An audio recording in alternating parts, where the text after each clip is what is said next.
Welcome to Lickin' on Lending, the podcast that dives deep into the heart of the mortgage industry. Your host, David Lickin, bringing you the latest insights, trends, and updates from the world of mortgages. Whether you're a seasoned industry veteran or just getting started, this show is your go-to source for all things mortgage. Let's get started. This is Lickin' on Lending. Now your host, David Lickin. Listeners, we're in for a real treat today. We've got Tom Ziegler, the son of Zig Ziglar, joining us.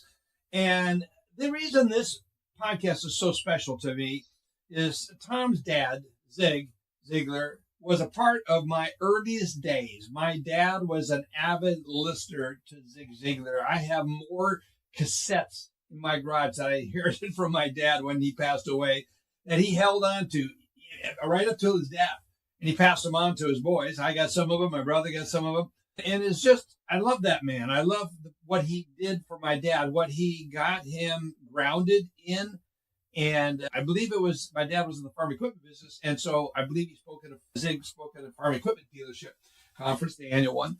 And that's where my dad locked on. But my dad just heard it and got it and said, I have got to have this in my life. And so, Tom, it is a real privilege to have you here. I feel a son talking to the son of the guy that talked to my dad who influenced me, and two sons talking together, honoring both of our dads who are passed on. And what an honor to have you here, friend. David, what a delight to be here, and I'm excited for our conversation. We had so much fun when we met. Yes. We did that event together. We were up on stage together, and I enjoyed watching your presentation. You set me up, so that's always good. It was such a joy. We're talking about the Sales Mastery event this last, I think it was October that was, and in Dallas. And such a blessing. Todd Duncan introduced both of us, and what a blessing to be at that and to share the stage with you, or be on the same stage just back to each other. What a blessing. And what you sensed in me was actually the continuation of things I heard from your dad, Zig, for years. And many years earlier. I'm 75 years old. I believe I started listening to Zig as early as I was 5 years old. Whenever that was, I don't know. It was a long time ago, but whenever that happened, it was such a blessing. And we read the books and went on. But Tom, I'm really interested. You're carrying on the tradition. You're the CEO of Zig Ziglar Corporation, and you are stewarding the timeless Zig Ziglar philosophy. And that is, you can have everything in life that you want if you are willing to help other people get what they want. And that selfless message is so timeless, even today, because so many are competing in this crazy business called mortgage industry, real estate industry. For 3 decades, you've helped expand your dad's impact through innovation training and coaching programs, and the author of Choose to Win and the 10 leadership virtues of disruptive times. You speak around the world to billion-dollar enterprises, small business, every size of company, the leading universities at Cambridge, Harvard, on performance culture and coach leadership. Today, you carry on the brand, the Zig Ziglar brand, and we're just honored to have you here. So I've done a lot to introduce you here, but is there anything more to the story? Did you realize when you were growing up that you were the son of a bit of a legend? Did that come through to you? When you grow up, your dad is just your dad. You don't realize what's going on. And then one day you look around and we couldn't get through an airport without people stopping and shaking his hands. We would go to a conference and it would take him an hour to get from the room to the elevator. And it's just, he was so well known. And one of the stories I loved, because it happened so many times, is we'd be out to eat and somebody would come up and they would quietly introduce themselves. And then they would tell Dad how he changed their life. Oh, yeah. And that is never an interruption. And so I've always felt sorry for athletes or celebrities who get interrupted for the selfie just so I can look good. Yeah. Because that is a totally different thing than when somebody comes up and says, yes, I'm a different person because of you. Yeah. And so that's what I grew up with. And it's just an amazing thing. Yeah, what an amazing thing. How do you discern and discover truth? That's one of the things that we were talking about, and it's very much a part of what you're doing. Your dad spoke from a place of authenticity and sincerity and conviction. That was his truth. Why not navigate discovering and discerning truth in this day and age, which seems to be so confusing? Yeah, I tell you, we had a hypersensitive thing, a tragedy happen when Charlie Kirk was killed. I didn't really know him. I'd seen some of his videos, didn't even know what Turning Point was. But the next 12 hours, it was like on my timeline, he was either the Messiah or he was Satan. And based on what you heard, that you could draw either one of those conclusions. Yeah. And so then I pulled back out and I'm like, gosh, this might be the biggest challenge of our lifetime is on social media and cable news and everything. There's like this purposeful polarization that's going on where people are saying things that just aren't true.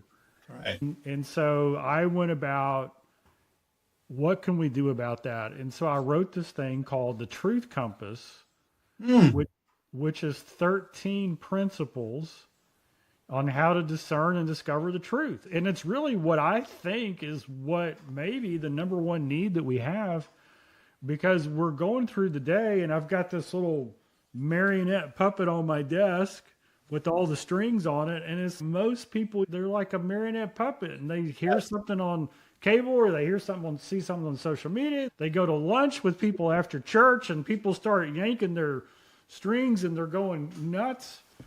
And that's no way to live. No, it's not the way to live. And yeah, so that Truth Compass was really about how do we do that? Talk about that. Talk about how you came up with this and the impact that it's begun to have.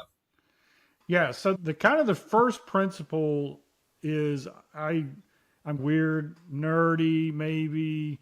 I like to read and learn. And one of the things that I studied for a while was ancient Jewish tradition. And wow. The old rabbis would get together and think about centuries ago, and they would get together, they'd get around the table, and they would argue these theological deep thoughts. And they would get all heated, and they would have these arguments.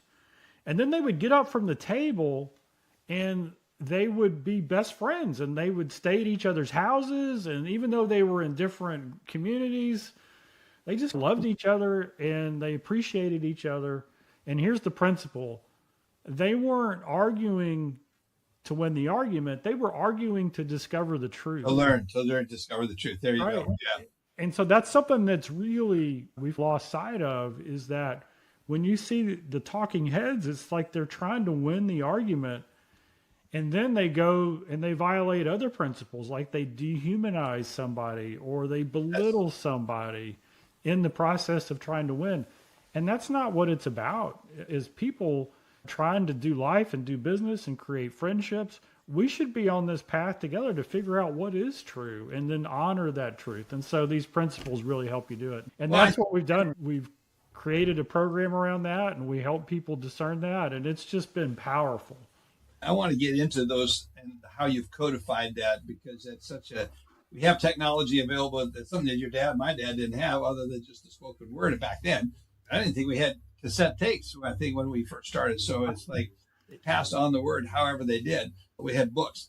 But the most important part was what you just talked about is we've lost the art of discovering truth through healthy debate, because there's got to be a winner and a loser in so many of these discussions. And I think that's making for weaker organizations, Tom. When we cannot strongly, vehemently disagree with someone, but then get up afterwards and go break bread with them and realize you made some great points in that spirited, heated discussion. You made some great points. It's causing me to think about things. I think that is such a mature thing to do. And what are your observations? What brought us to the point where we can have that? And what does it take more importantly, what does it take to turn that around?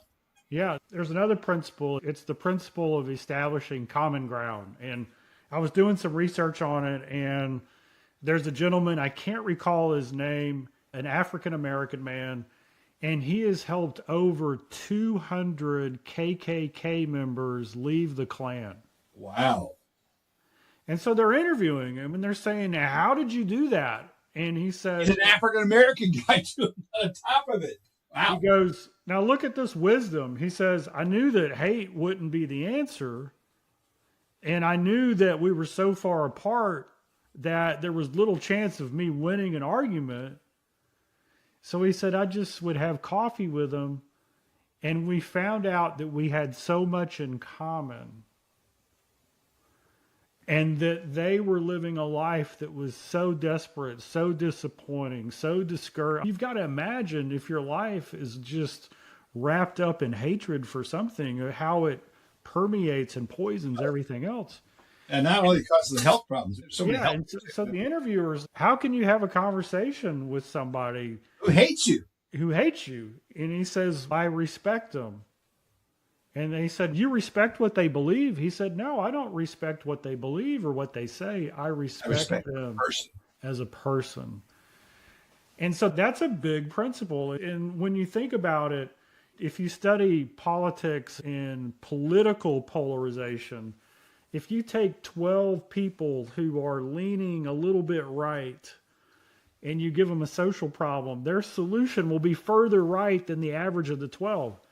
And if you take 12 people who are leaning a little left and you give them a social problem, their solution will be further left than the average of the 12. And so what happens is we keep moving further and further out to the point we never invite somebody to the table who's to from discover the other truth. side. Yeah, to discover the common ground. And the reality is both sides want to solve the same problems. It's just that we have different ideas on how to get there, but we can't unless we're at the table together. And then when this program went on, it's like there's all these lies that the culture tells us. Yes. But they're also lies that we tell ourselves. Yeah. And I think those are the most dangerous ones. Though, give us an example of what you're talking about, the lies we tell ourselves. Oh, let's just talk about your business. You're in the mortgage business. I can't go there because people like me don't go there. Who said? That account is bigger than what I can handle. Who said that? These are all lies that you're... Self-imposed limitations, yes. Yeah, the imposter syndrome, or I'm not good enough, or whatever that is a lie that you've told yourself. Guess what? You can take the 13 principles and also the truth filter, which is another thing. And you can take that lie, that thing that you believe about yourself, and you could put it through this. And at the end of it, you'll shrug your shoulders and go, I never knew I believed that. And why did I believe that? It's just, we tell ourselves lies.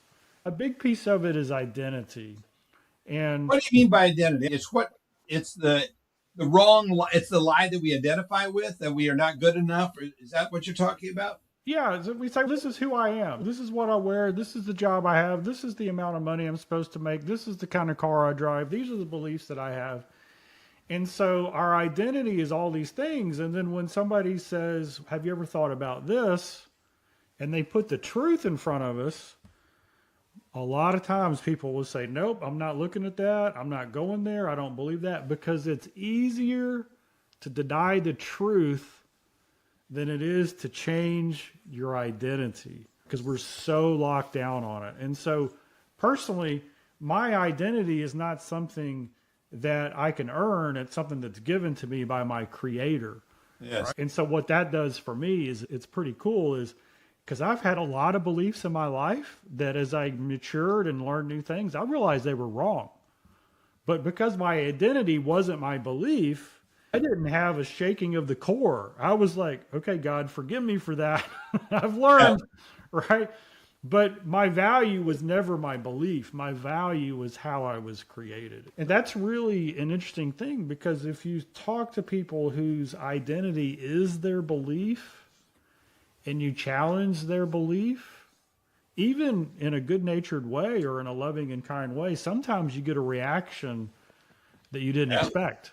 Yeah, because you're telling them you're not somebody. And so that's why the way to do it is through great questions. Because if I question you and you come to your own conclusion, that's a win for both of us. Yeah. And that is a really good approach. So it's asking for redefining questions, trying to probe and be a listener by asking great questions.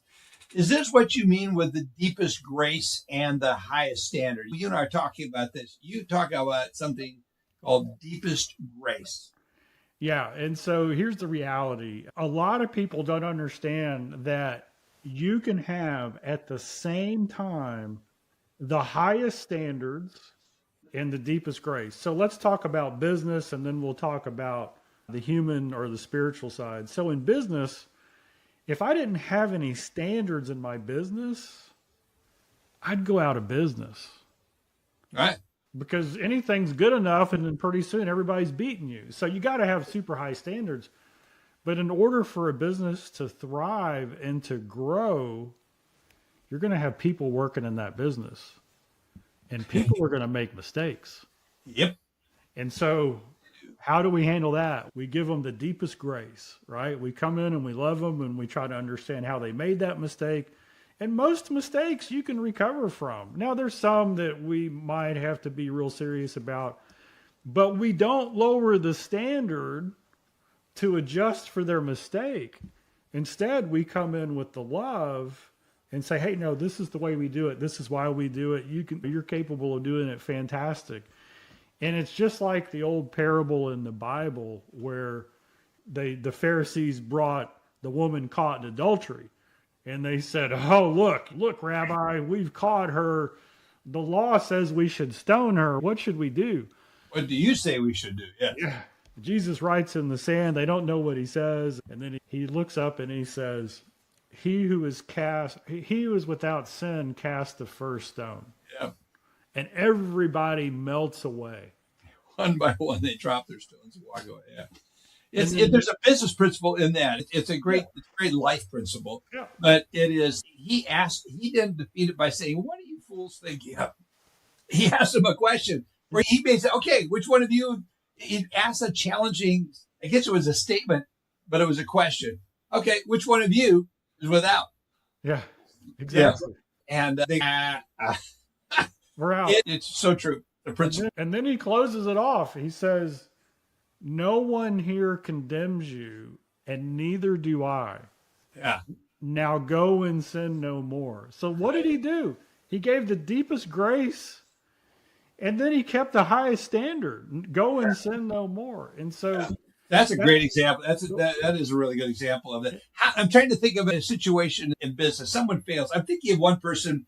I think they don't mind because I've already put it on the podcast. But Pavan at SunWest, it was actually me interviewing Jennifer, and she told the story about where she made a mistake in the market, and it was tens of thousands of dollars, which at the time for that company where they were at was a significant amount of money. And so she had to go in to Pavan and let him know what had happened and that through a mistake.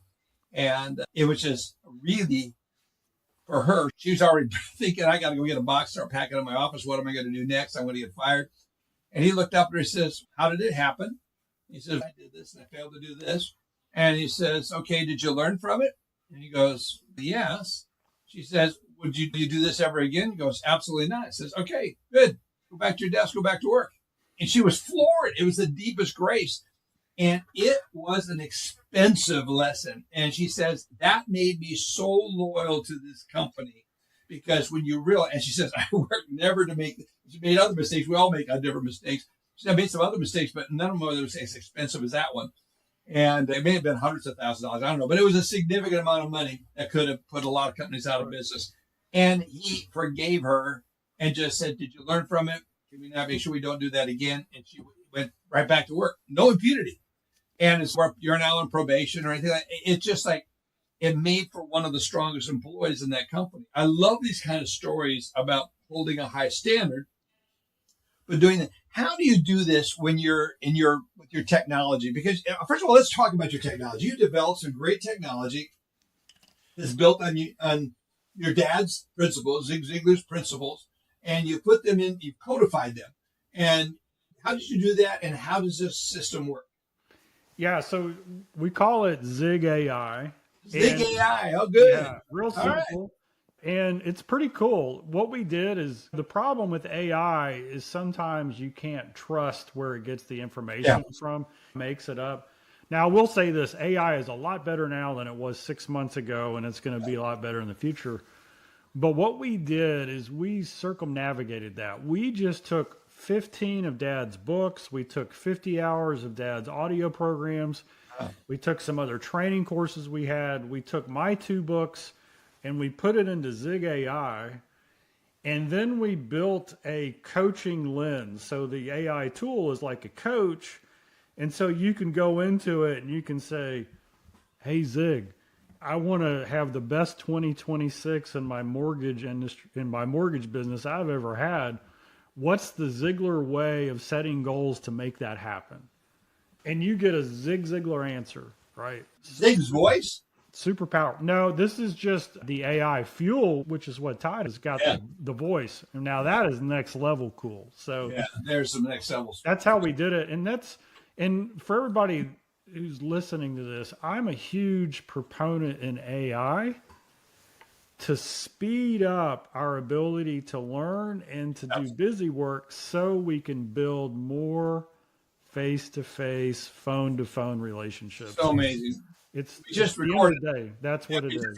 Recorded podcast just before I did this one with Matthew Marks at Evocalize, and he said the same thing. His goal with his AI product is to be able to make it so easy that people are spending more time in human-to-human connection, because that is where the real, especially in something as significant as a real estate transaction, whether you're the realtor or whether or not you're the loan officer helping them secure the financing to buy that property, it is such an important level of trust there. And that is done human to human.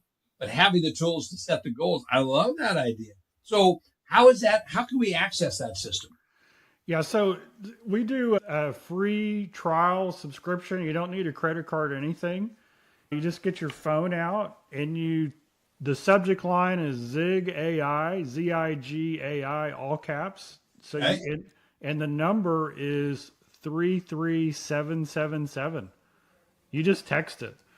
And then it'll send you back a little text number. It'll ask for your email address. You send that in, and then we send you the login credentials, and you've got. So let's see if we have that right. So you text the number 33375. 33777. Oh, 33777. So, all right, and then you put in Zig AI in the subject, subject part, all caps. All caps, and you'll be getting a response. I'm going to do that as soon as we hang up here. That's outstanding. Yeah, and play with it. Ask it your favorite Zig questions. Ask it anything. And so it'll put Zig quotes in there. One of the great questions we had is we have this 7-step goal setting system, and that Dad made famous 50 plus years ago. And so one of our coaches was working with a client, coaching them, and the client said, "This is great. I want to share this with my 8-year-old. How do I do that?" And so they went to Zig AI and they said, write the 7-step goal setting process in a way an 8-year-old would understand it. And it popped out in an 8-year-old language. It changed the name of it to, instead of goal setting, the new name is How to Get What You Want. So if you have an 8-year-old and they want what they want, you need to get them on Zig AI because it'll. Get them on Zig. I'm thinking it's good that we're releasing this right after Christmas, because on January 2nd is when we're going to be publishing this interview. Otherwise, we're going to have some parents going, "You really messed me up because my Christmas budget, it blew my Christmas budget." That free subscription cost me a lot of money. Yeah, that's the man. So how do the lies that we tell ourselves limit us? That's something you talk about when you're speaking. I heard you talk about this. Share that with our listeners. Yeah, and it goes back to this. I have this saying, and this is also the number one thing I learned from my dad's quote that I love the most is this: you are what you are and where you are because of what's gone into your mind. Yes. You can change what you are and you can change where you are by changing what goes into your mind. And so I took that quote and I shortened it to my own version, and it says this: what you feed your mind determines your appetite. Yes. And so the problem with lies is it's not that hear it one time or we say it one time or it pops out every 3 months. It is a constant thing that's the self-talk in our brain. Yeah. And so whatever it is, I can't make those calls. They're probably not going to answer anyway. Or I've never called somebody who's the CEO of that large of a company to ask for their business. These are all lies that you're telling yourself, and you replay them over and over again, and they suddenly become how you behave. Yeah. And your behavior creates the results. So your thinking drives your behavior, and your behavior gets the results. And it all starts in your What's going on, right? Yeah. They say golf is a game of 6 inches. It's the same thing. It's what goes on between our ears. That's it. And what comes out of our mouth. And I think what goes in our ears is one thing, but what comes out of our mouth, our self-talk, is such a big part of it. What's the one habit that Zig Ziglar had that made him who he was? Yeah, man, that is strong. I got asked that question one time, and out of my mouth popped this. Here's the one habit. For over 40 years, he spent 2 to 3 hours every day, first thing in the morning, learning something new so that he could internalize and personalize it so that he could share it with somebody else for their benefit. Now, that's a long statement, so let me make it shorter. How different would your life be a year from now if you just took 5 minutes first thing in the morning to learn something new that you would share with someone you loved and cared about for their benefit? It's the motive as to how you do the learning and why you do the learning that changes you. Dad's whole life, his whole desire was to make a profound difference in anybody he spoke to. That's what he woke up. That's what gave him joy. That was his purpose. And so he just took that little action of learning things new. Now, he didn't start off with 2 or 3 hours a day. He started off with 5 minutes and then 10 minutes, and then that grew to 20, then it grew to 45. And then it was like who he was. And so if you want to know how Zig Ziglar became who he was, that was the one habit that he did. But the motive of that habit is the key thing there. He was doing it to benefit someone else. Yeah. Which goes back to that statement, his philosophy. You can have everything in life you want if you just help enough people get what they want. And then I think that's such a principle that we can end this interview on. I wanted to have you back, Tom, because there's so many things I want to cover again with you that are principles that your dad taught. And now you've picked up and you have some of your own principles that you've taken, extracted out of that, and you've repackaged them. And so I'm really excited about it. Again, how can people get that? It's they text 33777 and they put in Zig AI, all cap letters. Then that's going to get them a free trial of that. Then for those that say, man, I would like to have Tom come to speak at our organization. It's a great brand to have into your organization. It'll draw people in, especially if you're having an organization in your city and you go, Zig Ziglar's son speaking here, come listen to Tom. That's a good drawing card. We watched it work for Todd at the Sales Mastery. So how can people reach you to have you come and speak? Yeah, David, I'm old fashioned. I actually read my emails. And really? I love talking to people. And so my email is pretty hard to remember. It is tom@ziglar.com. Oh, wow. There you go. tom@ziglar.com. Our website is ziglar.com. But just say, hey, I was on the podcast with you and David, and I got a question, and I'd love to help you and point you in the right direction if it's not me. Well, what's amazing is how many people you speak to, and then you told me the size of your organization. I go, how do you do that with such a small group? It's amazing. Yeah, we are blessed indeed. We've got one of the things about speaking. I'm going to Vietnam in a few weeks and doing leadership over there. I get to speak all over the world. Is everywhere I go, even in Vietnam, there are friends and family I haven't met yet who are there because they're in multinational companies and they have been trained on the Ziglar philosophy. It's a global institution. And so Whether I'm speaking here in Dallas or in Nashville last week or in Vietnam in a couple of weeks, it's the same thing. It's this legacy that's been created around that core philosophy. You can have everything in life you want if you'll just help enough other people get what they want.